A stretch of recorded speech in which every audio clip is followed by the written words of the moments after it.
belajar logika adalah kadang-kadang ada banyak hal di sekelilingmu, banyak peristiwa dalam hidupmu yang bikin caramu berpikir itu jadi tidak jernih, tidak lurus lagi, tidak tepat lagi.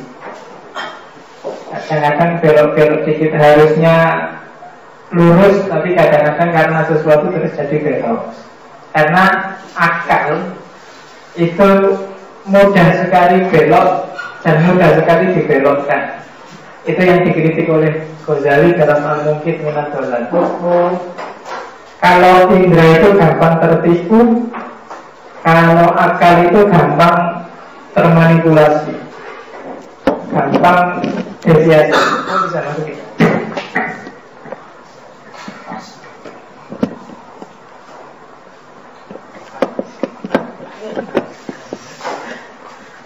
Ya, saya tidak tanggung jawab kalau lubangnya Mekah. Kalau bukan tempatnya yang kadang-kadang jadi masalah. Oke. Jadi logika arahnya adalah gimana cara berpikir kita yang lurus. Itu aja. Secara natural kamu bisa berlogika, tapi kadang-kadang tidak pas dan kamu nggak sadar. Nanti kita lihat kenapa kita harus belajar logika. Isi kepalamu itu dikacaukan secara luar biasa oleh pengalaman hidupmu. Kalau hari ini mungkin oleh TV, oleh media. Barang yang nggak logis tapi dibikin seolah-olah logis, itu kerjaannya TV. Barang yang nggak masuk akal dimasukin ke akal dan kamu lama-lama terus terbiasa, jadi dianggapnya itu masuk akal. Banyak. Kamu tinggal cari, mau kasusnya PKS, mau kasusnya Eyang Subur, mau kasusnya artis kawin cerai, mau kasusnya apa yang sekarang ramai ya? Yalah, banyak yang itu. Kalau sekali-sekali kamu pikir secara logik, mungkin di rumah sambil diam. Makanya agama selalu nyuruh tafakur dan muhasabah. Itu maksudnya, coba kamu ambil jarak deh, jangan terlalu terlibat. Kemudian dipikir pelan-pelan, kok bisa ya yang namanya PKS tiba-tiba kok tahlilan itu dari mana itu? Jadi kan susah. Tapi kamu dipikir, dan ketika orangnya diwawancara juga kamu dipaksa untuk bisa menerima bahwa emangnya kenapa kalau PKS tahlilan kan? Terus gitu terus kamu punya ya. Jadi cara berpikirmu terus dibelokkan. Kok bisa ya artis diwawancara dia kawin cerai? Apa ada masalah orang ketiga? Tidak. Masalah ekonomi? Tidak. Kita masih bersama kok, kita masih saling support kok, kita masih. Terus mau pokok ganteng. Ditanya ada masalah? Enggak ada. Ada orang ketiga? Enggak ada. Di rumah juga masih bersama, masih ingin ngurus anak bareng-bareng, kasihan anaknya. Tapi kok bertekad untuk cerai, dan kamu dipaksa untuk menerima bahwa itu logis. Oh itu rusak tidak karu-karuan pikiran. Ya kan? Jadi maka ayo kita belajar pelan-pelan logika. Ya ini nanti saya tidak akan ngasih kamu logika A sampai Z, karena saya cuma target 2 sesi hari ini dan minggu depan untuk logika. Hari ini untuk cara berpikir yang lurus.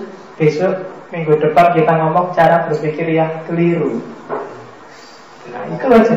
Mana yang lurus, mana yang keliru. Dengan itu bekal awalnya nanti kamu menjelajah sendiri. Jadi ngaji filsafat kita ini kan ngaji yang berangkat dari yang kecil-kecil dulu. Nanti yang besar-besar kamu ngundang orang lain aja, yang tema-tema besar. Jadi kita pelan-pelan logika. Oke, ada banyak definisi tapi jangan dihafalkan, nggak ada gunanya. Logika itu bukan materi hafalan, logika adalah praktekan. Kamu tidak harus, logika adalah cara mengambil kesimpulan yang menggunakan akal sehat. Nggak ada ujiannya. Apa, ini mau ngajinya mau dikasih ujian nggak? Begitu ada ujian kamu besok nggak datang.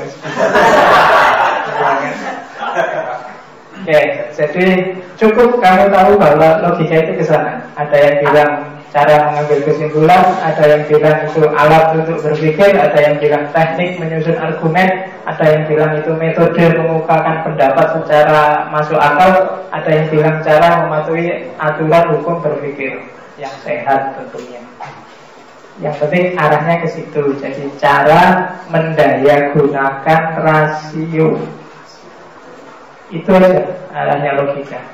Cara berpikir yang benar, itu aja. Banyak dari kita yang tidak paham ini. Dan jangan salah, ini sangat Islami. Kalau Al-Quran itu dalam hampir ada 10-an lebih ayat yang bilang afala tatafakkarun, afala ta'qilun, afala tatazakkarun. Itu ayat-ayat yang nyuruh kamu mau tidak mikir kan, kamu tidak nalar kan, kamu tidak, selalu gitu Al-Quran. Ada ulama, saya lupa ya, dari India itu, mungkin Ahmad kan atau siapa, saya lupa. Tapi dia bilang bahwa nalar, rasio itu separuhnya wahyu. Jadi ada wahyu kembar, satu wahyu qauliyah namanya Al-Quran, yang kedua wahyu kauniyah, yang itu akal, yang bisa baca. Jadi jangan salah, dalam Islam berpikir pakai akal itu setengahnya wahyu. Jadi kalau ada orang atau kelompok yang tidak setuju pakai akal, dia sebenarnya sedang membuang setengahnya wahyu. Jadi Islamnya juga setengah berarti. Iya kan? Ayat-ayat Allah itu kan nggak cuma yang qauliyah, tapi ada juga yang kauniyah, realitas. Itu juga ayat. Dan kita harus punya alat untuk membaca ayat itu. Kalau ayat yang teks, ya alatnya bahasa Arab lah, pakai balaghah, pakai macam-macam. Tapi yang kauniyah ini kan sains. Antara lain titik utamanya adalah logika. Jadi jangan salah, ini Islami. Makanya logika itu diajarkan di pesantren-pesantren dulu, namanya mantek, itu logika. Meskipun ada yang tidak setuju, barang siapa yang bermantek maka dia sindi, kata yang bilang gitu.